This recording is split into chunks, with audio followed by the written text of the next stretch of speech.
Good afternoon, classmates. There was an interesting point that I saw just a little while ago on our thread brought up by Dr. Daniela, and I'm sorry you rattled my chain.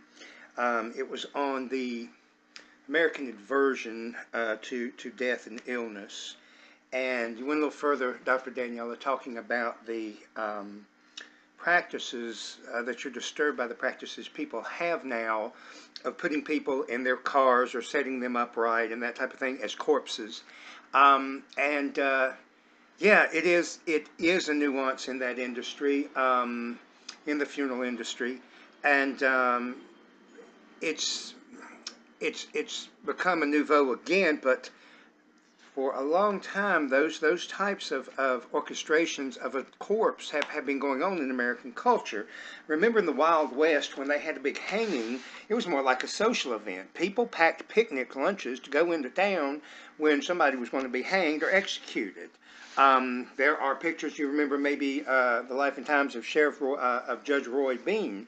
There are many photographs of him photographed beneath the suspended executed corpses of those that he sentenced back in the Old West. He was a very egotistical man, very, like, when you come into my courtroom, if you've done wrong, you can expect this. It was more of a deterrent, but I think it was also an ego trip for him.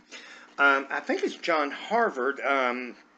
There's one college president, I could not find the reference, but I know whose corpse has been wheeled out at the opening of the College Board of Regents meetings for oh gosh, hundreds of years. I can't remember if it's Oxford or where, but he still presides over those meetings. He's in a room, there's a curtain, and they open it up, and sometimes they wheel his body out, just like Juan Perón did with Eva Perón's body after she died. He went to a very, very lengthy expense. I think it cost over $100,000 at that time, which would translate into, more than $1 million these days, to have her body preserved perfectly and pristinely.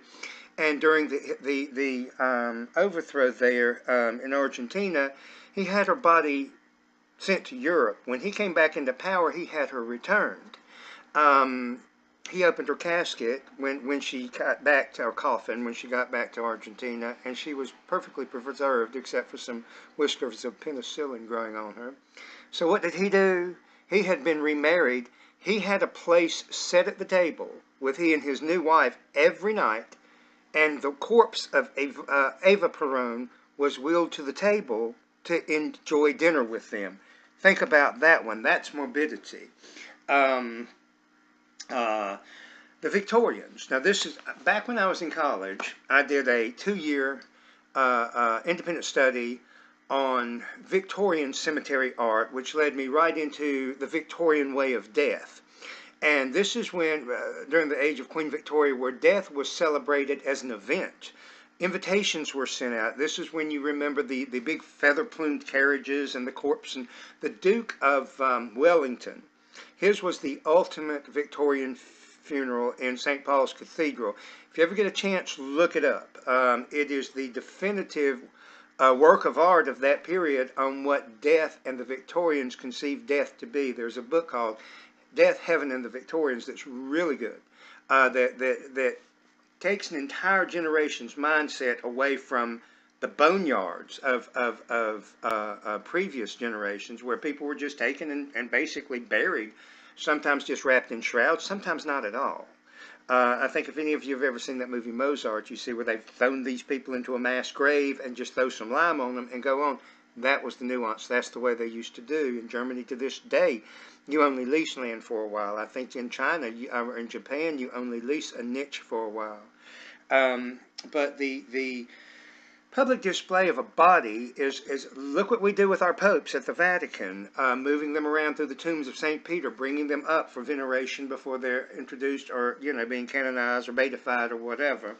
The recent tour of, I think it was St. Bernadette, or it might have been St. Therese through the United States, the relics of St. Charbel. Um, uh, the recent tour of, I think it was St. Bernadette, or it might have been St. Therese through the United States, the relics of St. Charbel. Um, the recent tour of, I think it was St. Therese through the United States, the relics of St. Charbel. there are hundreds of instances. I was just jotting down a little bit of a few notes because my research into this on Victorian cemetery art and the Way of Death brings us all to, and there's a YouTube video on this, and it's a great book I think you should read. It's by Jessica Mitford.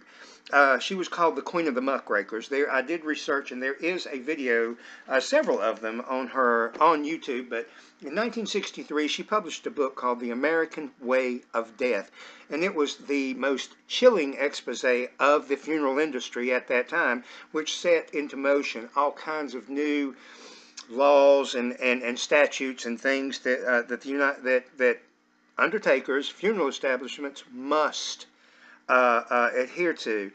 In North Carolina, I know that all funeral homes must offer the same price for the same service for the same casket.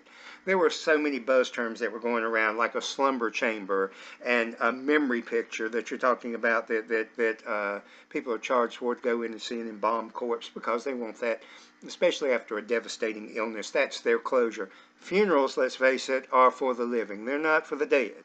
The dead are taken care of, and they're dancing in heaven, and probably wondering what the hell we're doing down here, putting all this money into whatever we're doing. I think that's, where people used to send flowers all the time. Now they're more memorials. Look at Lenin and Ho Chi Minh, their corpses. Look up what they do to Lenin ever so often. They take his body out and clean it. In South Carolina, there was a person, an Italian worker, a carnival worker. His name was Cornetto Spaghetti Formica, and he was killed. Couldn't pay for his funeral, so the funeral home embalmed him and kept him as a display, as sort of an attraction for a long time before they finally buried him in 1972. There was another incident or two like that in South Carolina. A celebrity that I met several years ago in Atlanta when he was Grand Marshal, Sherman Hemsley, played George Jefferson and played in Amen. Really cool guy with a great attitude and perspective on life. I spent a couple of hours with him in Atlanta, sharing a bottle of champagne, and it was really neat to be able to have his focus and attention, me and a couple other people. But look at what he went through. His body, I think they finally have buried him. James Brown, the singer, his family was bickering about his estate and where to bury him. Pope Pius XII, the World War II Pope, Eugenio Pacelli, of noble birth, became Pope after being Secretary of State for the Vatican. Highly intelligent man.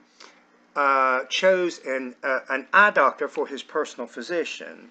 Upon his death, Dr. Galeazzi said, listen, it was His Holiness's intent to have his body embalmed and preserved in this way so that, he can be venerated in St. Peter's Cathedral, Basilica, and be preserved for the ages. Well, that ain't what he did at all. It was it was an experimental procedure, and it was in the heat of a Roman summer when Pope Pius XII went to lie in state in St. Peter's Basilica, and the embalming was so terrible that a plastic curtain had to be erected around the Pope's bier because of the stench. They eventually went in and did some cleaning up and some other things, but this is what happens when public veneration goes awry. Then we look at our incorrupt saints. We can go and see, I think, is it St. Bernadette, who is covered in a thin coat of wax.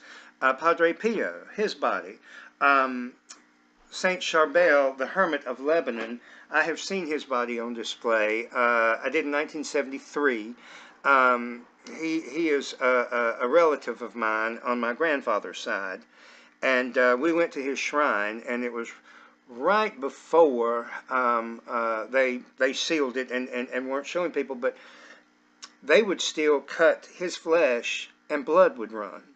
That's one of the proofs of sainthood. I think they've reduced them from two miracles to one miracle. I think that's what they're doing nowadays, the nuance. But I'll never forget that. The American way of death is morbid, with the elaborate embalming. Jessica Mitford made funeral directors. There is a certain way that you have to lay out a funeral, a casket selection room. You can't put all the expensive ones up, and there is a quadrant that they have to follow, and they have to offer the cheapest casket with the most expensive. And if you've ever been to do that, you see that those, I mean, it is ridiculous the amount of money that you can put into a casket. There is a monastery out in the Midwest, I think it's in Iowa, of some monks, Benedictine monks, I believe, Dr. Daniela, that make caskets as sacred vessels, coffins. And the most expensive one is $3,500. It's oak and it's a coffin, a European coffin, you know, the kind we think of in Count Dracula and that type of thing. $3,500. Some states do not enforce the law that you have to use somebody's casket if they pre-buy it. I've looked into this, and that's exactly what I'm going to do. I'm going to buy their $3,500 oak casket or coffin, and when I die, it has to be shipped, and any funeral director in North Carolina is obliged to use that coffin and only charge my family or my estate for the services that they provide on and beyond, because that is the pivotal cost of a funeral, is the expense of the casket involved, the coffin involved. Another little tip for you.